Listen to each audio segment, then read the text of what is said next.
Bryan, good morning. For coming. This morning it's not going to be a PowerPoint, it's going to be me talking. And hopefully you guys have the material that you picked up. So we can have some good discussion and learn from one another. So we're looking at God's institution for impacting the world. For the majority of my life, I have put a great value upon local and faithful congregations as it relates to their work in relation to God's plan. A plan that was predestined from before the foundations of the world, God's plan to provide a means of salvation to all mankind. Turn over, if you would, 1 Peter, Jason, if you don't care, read for us, 1 Timothy 2, verse 4. And we're also going to look at 2 Timothy 3 and 9. Okay, 1 Timothy 2, And verse 4. 1 Timothy 2, 4. Who desires all men to be saved and to come to the knowledge of the truth. In 2 Peter 3 and 9, the Lord is not slow about his promise, as some count slowness, but is patient toward you, not willing for any to perish, but for all to come to repentance. So I've often placed a huge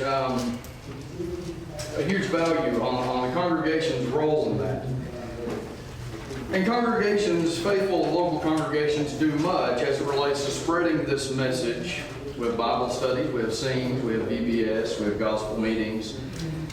We collect funds to send to preachers in the foreign fields to aid in their efforts, and I don't want to minimize or discredit all that the local church and congregations do involving that. But have you ever considered the role of your family in God's ultimate plan? His predestined plan, that plan that we talked about that was formed before the foundation of this world through the shedding of his Son's blood. 1 Peter 1 and 20, for he, Jesus Christ, the Son of God, was foreknown before the foundations of the world, but has appeared in these last times for the sake of you. And personally, prior to this study, I didn't think much about my family's individual role, our mission from God Almighty, as it were, nearly enough as I should have, and shame on me for that. Brother Crozier, in his book, makes this bold statement in this week's study that the family is the primary institution God has established to work his plans. If you guys read that, it kind of slapped me a little bit. I don't know if it was just me or if anyone else kind of had a little wake-up call there. The individual family unit, God's tool to grow the church and to accomplish his work in spreading of the good news to the world around us. That's a heavy charge laid upon the family unit. Realizing that we have a divine mission from the living God, the God that created all this universe as it relates to our family, to be God-glorifying families, God-honoring units that are working in unison to spread the gospel and make disciples. Thank you again for coming to class. I appreciate your attendance, and I'm going to thank you in advance for your participation. Before we jump into this, ask Brother Brad if he wouldn't care to open us with a word of prayer, please.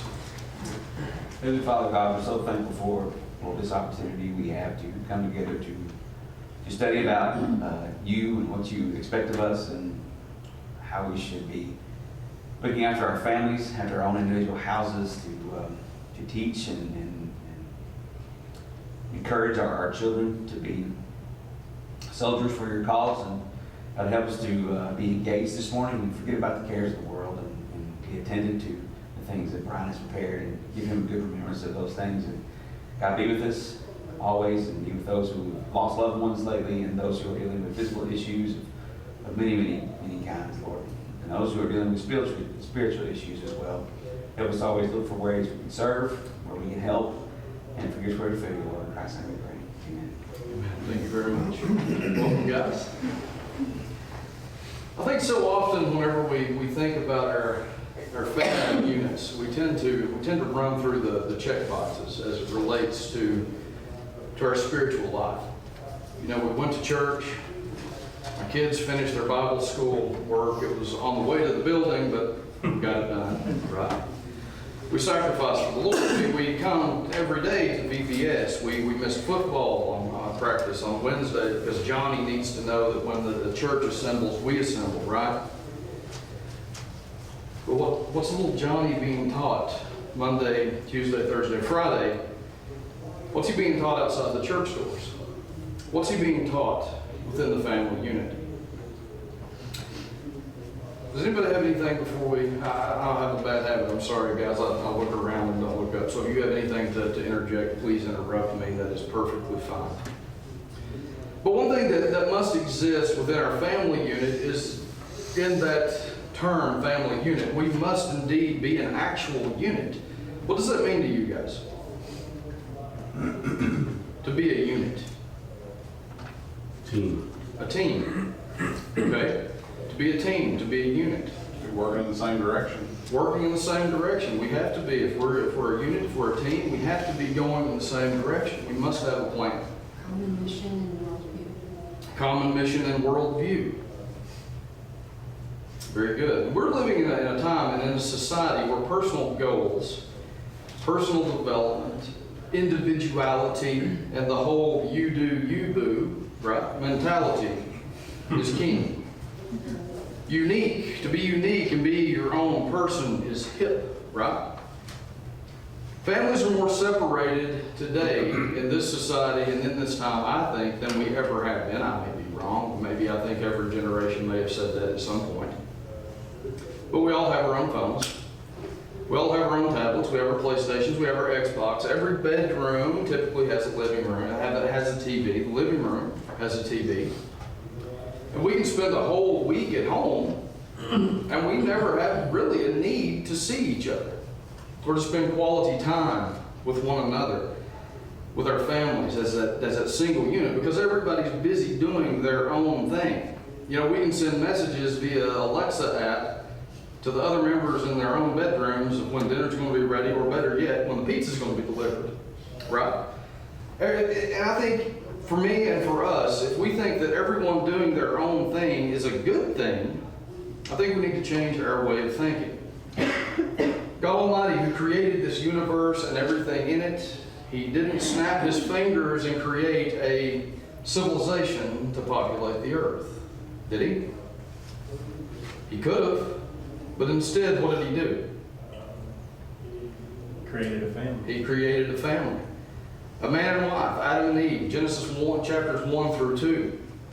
What about after man's wickedness brought about the wrath of God on the world in Genesis chapter 6? Did God choose a nation? Or did He choose a family to preserve mankind? It's a family. It's a family. Yeah. He chose a family. Absolutely, He did. So Noah and his family went up on the ark. In Leviticus chapter 8, the priesthood, was that selected yearly on who was the best in the tribe, or how was the priesthood? How was that set up? Usually it's Aaron's family. The family of Aaron were to serve him, to serve the Lord as priests. What about Joshua 24:15 that we quote and we hang above our doors? It says, "I alone will serve the Lord." Right? Is that what Joshua said? What did Joshua say? Me and my house. As for me and my house, we will serve the Lord. I don't think there's any doubt in just these few examples that we have that we can understand where we're going with this. That the Lord works through a family unit to bring about His plan. Brother Crozier, in our reading, and for me this morning, I'm going to give a disclaimer. You know, there's many faithful members, some of this congregation, who don't get the support of their family. Okay, and if that's the case of anybody here, you have our prayers. And it's unfortunate that this case exists. But if your work is being done alone by you, it's not being done alone. Right? You have the power of God behind you in your work. So I want to encourage any one of us that are here that's not getting that support from the family, that you do have the prayers, you have the family of the church, and please keep growing and keep glowing for the Lord. Don't get discouraged. I don't want this class to be a discouragement for anyone that's in that situation. But God established the family unit to be a working and functional team, right? Functional unit to impact the world for His glory. Our family, your family, is no different. We must unite. We must unplug from the world. We must get plugged into our family. And we must, in essence, rally the troops, as it were, because we're on a mission from the King. I'd like to ask you guys, what drives you as parents? What are our real concerns? When everything boils down at the end of the day, what's our real concerns? For kids to love God with all their heart, soul, and strength. Very good. Very good. Kids to love the Lord, their God, with all their strength and mind. Keep them pure. Keep them pure. And I think that those things should be the sugar that boils down, right? That should be what's left after everything is boiled down. But we can't do that in the absence of unity within our family. You know, and I think we need to think at the end of the day, if our real concern, this is me speaking to me, is that my family be a God-serving family, praying family, and a Bible-applying family. Anybody have anything up to this point? Yes, Ms. Gary.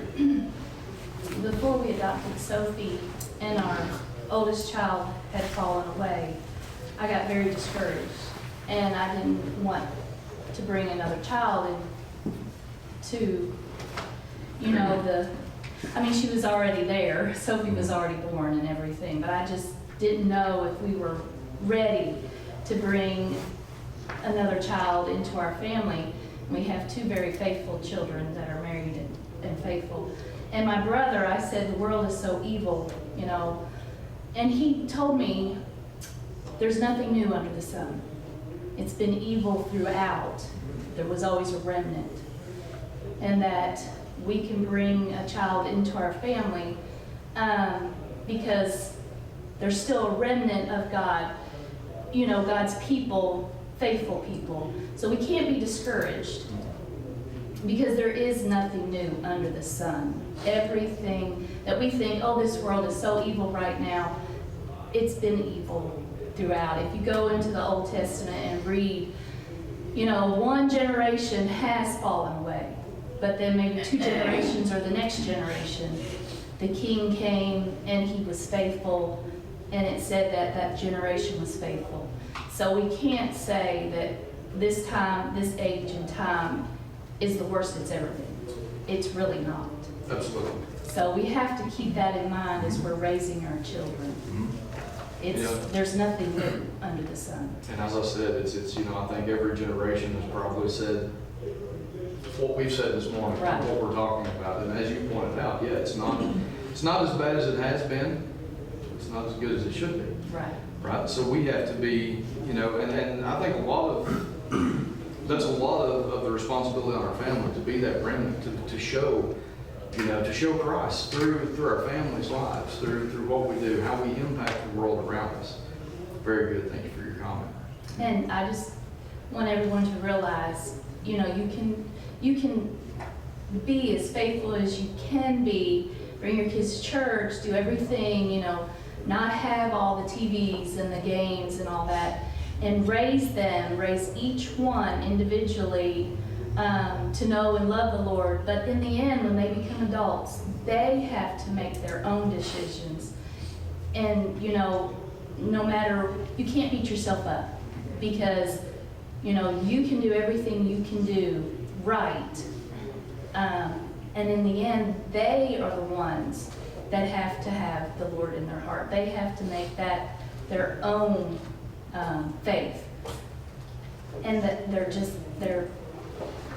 they make their own decisions. You can only do what you can do. Right. But in the end, we're all individually going to stand before the Lord.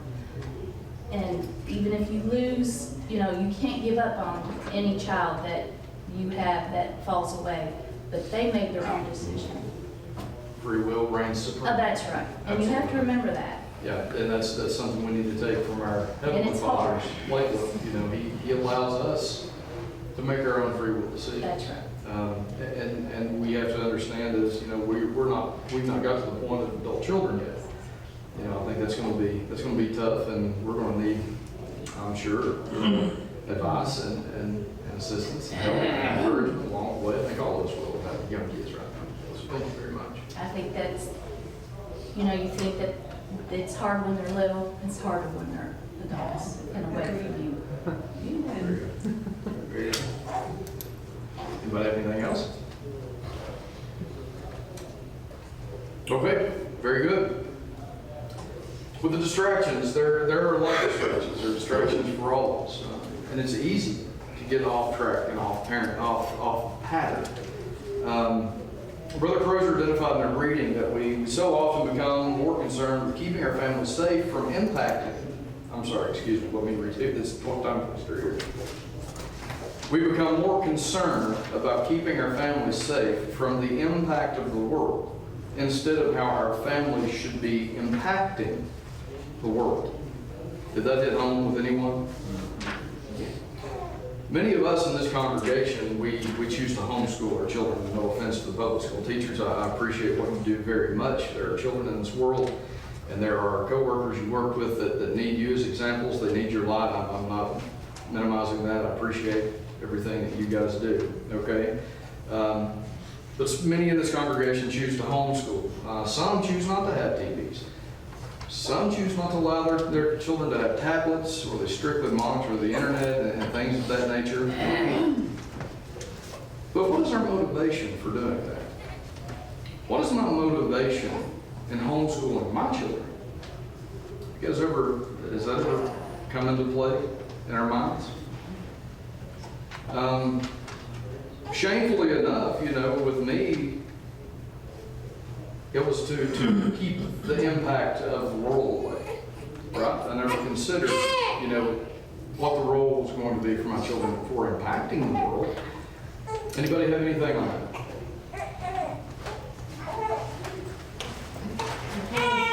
I've kind of seen both sides and then going through both sides of it.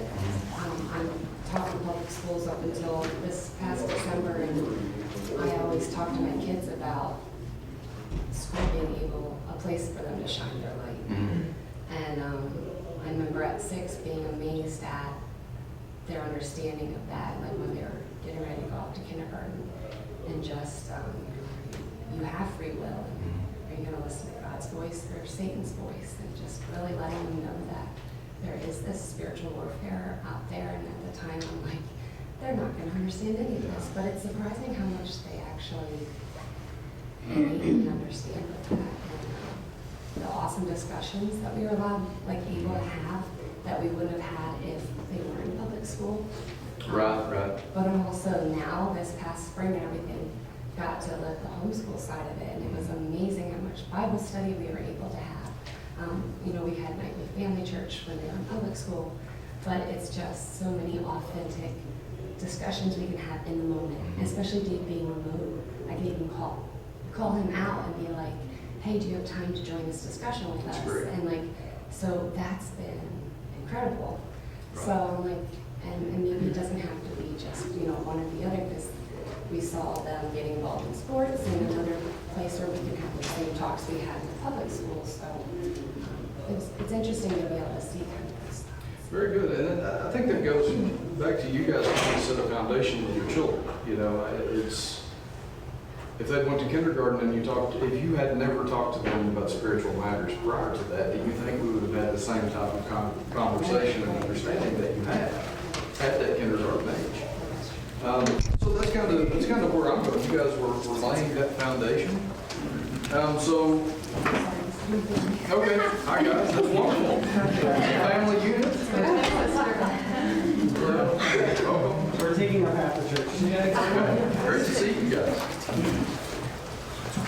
Very good. So thank you very much. So Kyle, he checked out last time leaving Psalms 127 with me. It says we're just laboring in vain.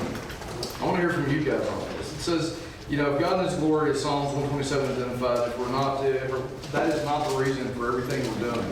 Essentially, we're laboring in vain. We're eating the bread of labor, and that's about it. So, just spinning our wheels if God is not in the center of it. To Ms. Gersh's point, if she'd sent her kids off to kindergarten without that foundation being laid, if it had just been focused on getting them prepared for kindergarten from a worldly standpoint, I think spiritually it would have been a wheel spinning labor, if you will. Anybody have anything on that? I think sometimes we try to boil Christianity down to a list of things that we stay away from and that we don't do. And as long as you don't do these things, you're good. But I think overlooking the things that we do and the things that we get involved in and active in, I mean, that's how you defeat sin anyway. I mean, if you dwell on the fact that I can't do this, then it makes me want to do that even more. But when I can focus on, God wants me to do this, I need to do this for people, I need to be this example, and that sort of thing, it helps to have something to do. You have a purpose, you have a goal, you have something that can drive you. And when you have that as the focus of your family, I think that comes across a little bit better as, no, don't do that, no, don't do that. But it's more of, this is what we do. Because, I mean, if you ask your family, if I ask my family, I'd be scared of what they would say, what do we do as Christians? Would the answers be, well, we don't do this, or, we don't go here, or, whatever. But what do we do? Is that something we actually do? Very good. Very good. Thank you. I like that comment. I just think of like the teachings of Jesus, like in the Old Testament with the Ten Commandments. A lot of it is, thou shalt not do this, don't do this, don't do this. Jesus took it farther. Like taking action. And, I think that's huge. He made it about the heart and left us his spirit. So I think like the class before I said, any good that my kids get from my parenting is from God. It's from the spirit. If I ever try to take control and think like, oh, I can handle this, like that's when it will go wrong. Yeah. So I think it's an incredible blessing that we have the Holy Spirit and the Bible, and just reading the Word with our kids, like allows, His Word is living and active, and will hopefully plant those seeds, and God will provide the growth and things. So. Very good. Yes. Thank you very much. If you guys don't care, pull out your questions that we grabbed on the way out Sunday. We're going to look at a few of these.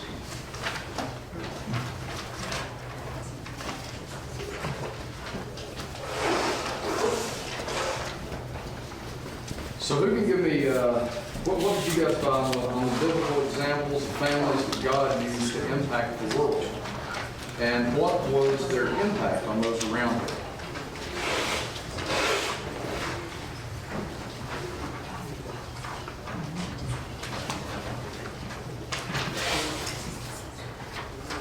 I'll just say Ananias and Sapphira. Yep. They're really cool. I mean, they taught a lot of people. And it was just cool to see a couple who was involved actively in teaching others. So, oh my goodness. Okay, yeah. Ananias and Sapphira was a different example.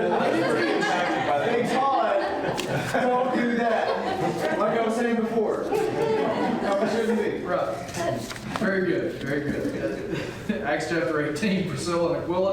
They worked with Paul. They taught. They helped. They were a husband and wife duo. Helped Apollos understand baptism of salvation, opposed to the baptism of John. Anybody else find anything on the biblical examples? I think if Jason speaks up on question 2, he'll be right in. Absolutely. Timothy's mother and grandmother. Timothy's mother and grandmother. There you go. And that's, very good. Very good. We sometimes we think that if it's not a man in the pulpit, he can't teach. But obviously those two God-fearing, God-honoring, God-loving women moved mountains, no doubt, for Timothy in his spiritual life and brought him up to be the person that he was. Very good. Anybody else? Rahab. Rahab? Okay. She saved her whole family. Saved her whole family, absolutely. Because she trusted, correct? She trusted and had faith. Very good. Well, Brian, I thought of Noah, and especially in light of the second half of that question, what impact they have on those around them. And how easy it must have been for Noah and even his family, being only 8 people in this ark, to feel like utter failures. Like we weren't able to impact anybody. And yet God used them mightily to impact the world. All population after them is owes the debt of thanks to them. And that's to Karen's point, we can't get discouraged, right? Because Noah, even though he constructed the ark, and that's just what we kind of, give him credit for, he preached that whole time, right? He preached the whole time, 100 years. And it was just his family that was saved through the ark. Anybody have anything else? Very good. Question 2, Jason. Can you find a biblical example of how God dealt with families that sin? Ananias and Sapphira? Very good. Very good. Acts chapter 5. Ananias and Sapphira, if you guys will remember that, sold some property. They went and gave part of the money, that was all the money, and they were struck down together for lying to the Holy Spirit. Who else? Achan. Achan, that's it. Joshua 7, 19 through 26. Achan plundered some gold and some booty, correct, from the war, from the battle rather. Took it in, hid it, and what happened to his family, Ron? Destroyed. What about his cows? Everything was destroyed, right?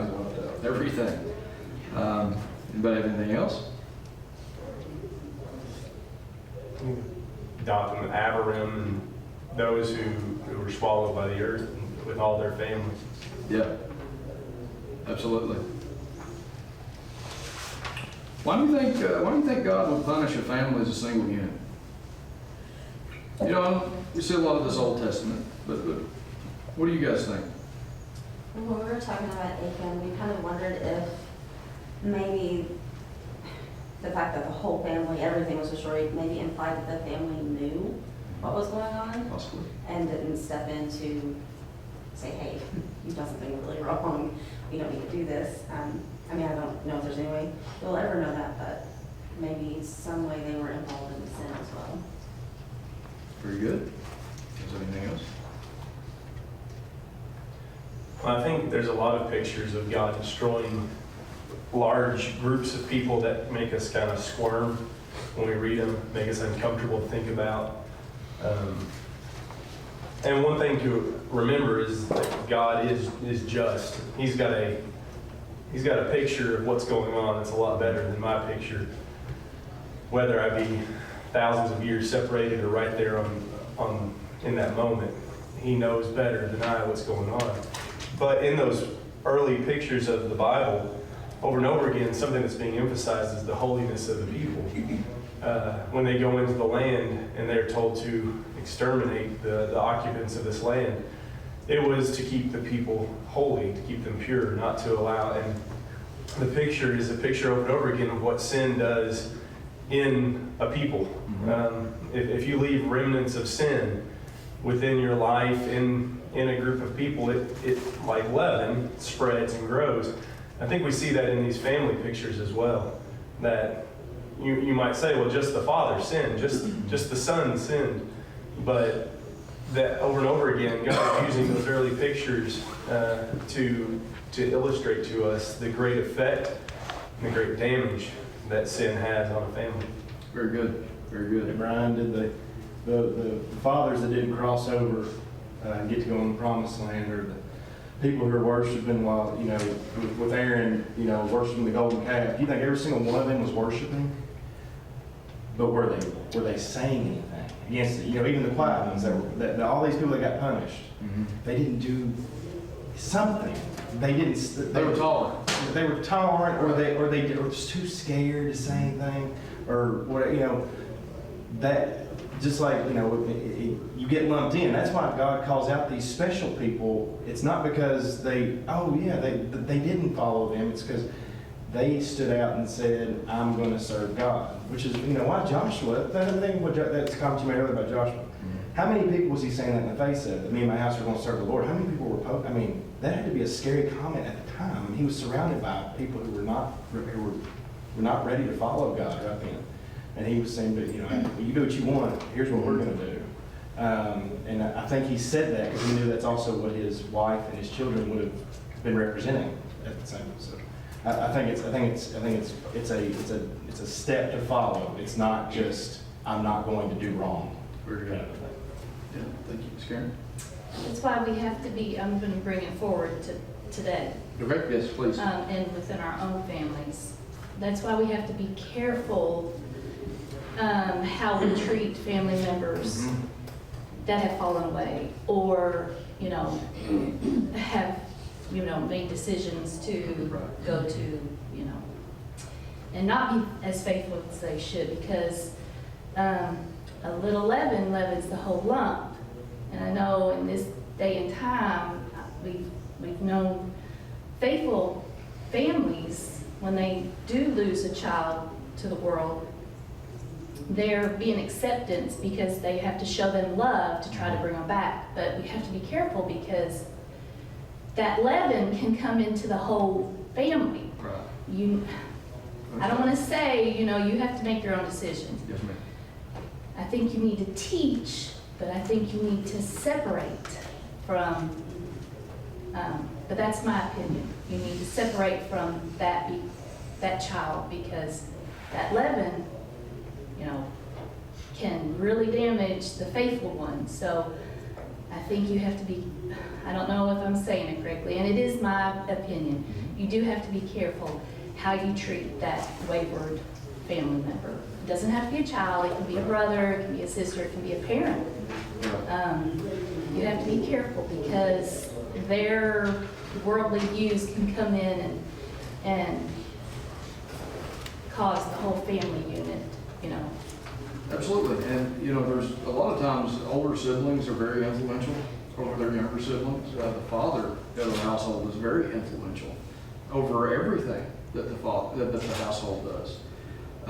The cool uncle, right? Sometimes is cool by maybe the world standards, right? So yes, I agree. We have to definitely be careful of those things. Very good. We love the person, we hate the sin. Absolutely, absolutely.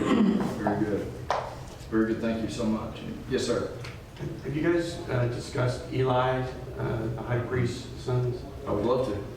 Oh. If you have something to interject, we absolutely will. Yes, sir. I just think that goes to pretty much everything that everyone's saying, including this young man here, who I think did a really good job of talking about the do's and the don'ts of the Old Testament as well as the New Testament. Eli was a high priest. His sons were in the lineage, and they were ready to go into that, and did, and it was not good. No. 1 Samuel 2 says, now Eli, 2 and verse 12 says, Eli's sons were scoundrels. They had no regard for the Lord. And then later on down in that chapter, because they did not listen to God, it says, his sons, however, did not listen to their father's rebuke, for it was the Lord's will to put them to death. I mean, so you asked the question there in 2, which is, I think, where we're still at. Yes, sir. And it's a very, very direct line to what has been talked about here. We need to be very careful, like you just said. We as fathers have a very high responsibility spiritually to lead our families properly. And it's very important. It's extremely important. To the young lady's point there, when they get older, they have to make their own decisions, and so you have to deal with that. But at the same time, while they're in our household, we are responsible. And so he said it in a lot of places, and he showed it like you guys are discussing in a lot of places, but Eli, I think, is a very good example. Absolutely. Very good. Thank you so much. Anybody got anything else? Okay, we're going to get back into some of the material here and try to get through this. The bells ring on us. The book looked at Abraham as the example in our reading. Genesis 18, verse 19, for I've chosen him so he may command his children, his household, after them to keep the way of the Lord by doing righteousness and justice. As everyone has agreed upon and has stated, it's our responsibility to train up our children to serve God, so that they may train up their children to serve God, so that they may train up their children to serve God, and on and on and on. And if we remember Jonadab and the Rechabites that were used by God through Jeremiah They were used as an example to the Jews in Jeremiah chapter 35. You guys remember the story of that when the Lord told Jeremiah to bring the Rechabites in, offer them wine. He obeyed the voice of the Lord. He brought all the Rechabites in, and they refused to drink wine because over 200 years ago, their ancestors said this: you shall not drink wine, you or your sons forever. You shall not build a house, you shall not sow seeds, plant a vineyard, nor own one. You shall live in tents all the days of your lives, so that the land where you go, you live as strangers, and you must obey the voice of Jonadab, the son of Rechab, our father, and all that he commanded us, not to drink wine all of our days. We, our wives, our sons, our daughters, were to build houses for ourselves or to live in them. We do not have a vineyard, we do not have a field, we do not plant seed. We live only in tents and have obeyed all, having done in accordance to all that our father Jonadab commanded us. The Rechabites were not a Jewish tribe, right? They're not a Jewish tribe. But they were faithful. They honored their father and mother of Jonadab. They obeyed. What is our legacy going to be with our children? You know, a math. Did you guys look at the math study in our book? Just look at that real quick for some of you that haven't. The interesting math in our book that identifies a generational legacy that could be produced if you only have 2 children that you train up to serve the Lord, and they each have 2 children and do the same. Assuming your descendants double in this fashion every 30 years, in 300 years there will be over 2,000, a number that will continue to double every 30 years. In 600 years, that number will be over 2 million descendants. That's mind-boggling to me. And even more amazing than that is to increase the number of children you have to 3, there will be 177,000 in 300 years, and 10 billion in 600 years. And we know this possibility may feel like a shot in the dark, but with God, all things are possible. So we should be praying, and we should be parenting, and we should be teaching, and we should be serving the Lord and trying to leave an everlasting legacy like this, for a legacy of God-built homes that will endure over future generations. I'm sure some of the Rechabites turned aside and went into the towns and intermarried and left, right? But there was a remnant left within that tribe that was brought into the house of the Lord and offered wine to drink. And we can marvel at these statistics, but we all know that life is not guaranteed, time is not guaranteed, tomorrow isn't guaranteed. Galatians 6:10, so then, while we have an opportunity, let us do good to all people, and especially those in the household of faith. We see opportunities for our family units all around us. But the question then becomes, will we seize these opportunities as a family unit, or will we let them pass by? So in our questions, let's see, question 3, I asked, how can God use your family today? That's not something that you guys have to talk about in here unless you want to. There is opportunities all around us. There's sick of the congregation. There's widows. There's people in bereavement. There's a lot of things that we could do just inside the church. That doesn't, I'm not even talking about spreading that out into our neighborhoods and our communities and our cities and our states and everything else that I think that all of our families can impact. You gonna say something, Brad?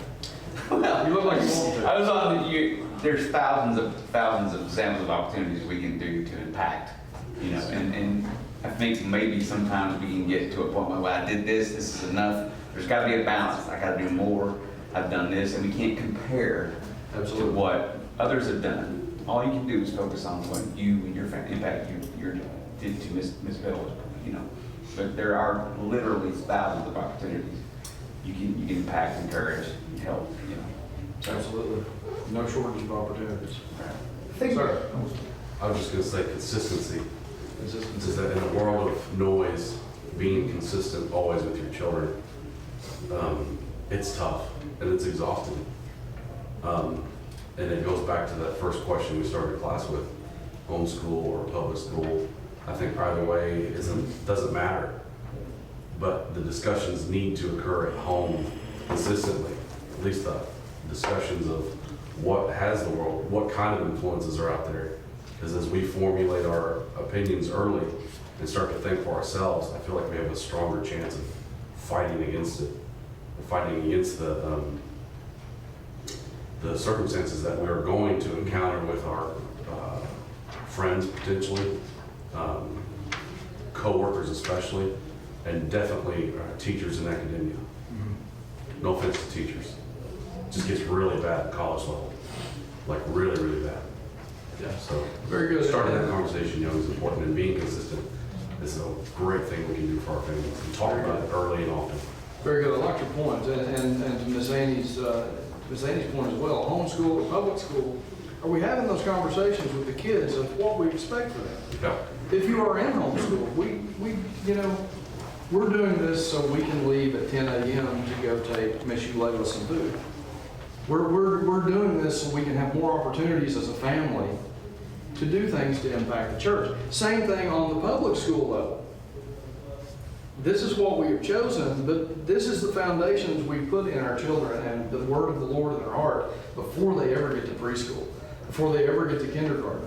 So when they go into these, like Sister Gerst said, they can have these meaningful conversations, right, about how things are affecting them, how they're affecting others. And to your point, that communication, being consistent, what do we expect of them? Do they know that?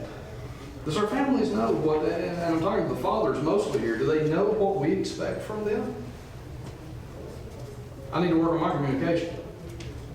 Okay? We never need to think that we can't be used. There's families, just example, I've known older couples without children who are very strong in the faith, who maybe got in a situation in life where they feel like they're no longer influential. Maybe they didn't have the same experiences as certain people did, but their knowledge is still there. Absolutely. And their experience is still there through other people's lives. And there's times when, I know I've spoke up in situations where I would have thought maybe they needed to speak up. And then they come to you later and like, man, we're so glad you spoke up about this. We just feel like we don't have a dog in the fight or whatever. I'm like, you do. Yeah. I'm looking to you for God. We don't ever, we can always be influential and useful. Yeah. We don't ever need to think that we can't be useful somehow. Absolutely. Absolutely. Very good. Jason, where are you going? Yeah, actually, right along with that comment, we need to help our kids find their strengths and figure out what they're good at and how we can use that for the Lord. Because we all can serve in different ways, and like Brad said, there's thousands of opportunities. But what are you best suited for? What should you focus your time and efforts on? Very good. Just thinking about serving too, and I'm just like saying this generally, I think we're very good at serving people's physical needs. Somebody is sick, we provide them a meal. Somebody needs a ride, we give it to them. But really expanding that on how can we serve each other on a spiritual level. Are we praying with each other? Are we praying for others, for our congregation, for the families? I think there's a lot of opportunity there, for sure. Absolutely. Brother Kyle. Now I think of Paul and the Philippian jailer. That would not have ended the same way with Kyle and the Philippian jailer. Now I want to say that I would have been praying all that long. But I would have been praying that those doors fall off the hinges so I can get out of here. Paul's praying for an opportunity, I have to imagine. What prepared him for that moment? What prepared him to take that opportunity? And, we need to let our kids know what we expect. And we need to be people that are trying to impact the world. But we need to be people who are praying for that opportunity and looking for it too. And I think so many times you kind of get like this, I'm a small fish in a big pond mentality. Our world is blown up. Sure, in the first century, the church likely lived together. Likely, you're talking people who have lost their homes, lost their means to provide food for their families. There's lots of opportunities. What is there now? There's still thousands of them. be people that are asking God to help us see that, help us be ready for that. Absolutely. All right, guys, that was the second bell. We'll get some handouts. We're not going to have class Wednesday. I'm thinking we're having a congregational sing. Robert, is that correct? Robert's VBS, do you know? Anyway, I'll get you some handouts for next Lord's Day. Ponder on some of these points. Pray for my family, pray for your family. We'll do the same. Thank you, guys.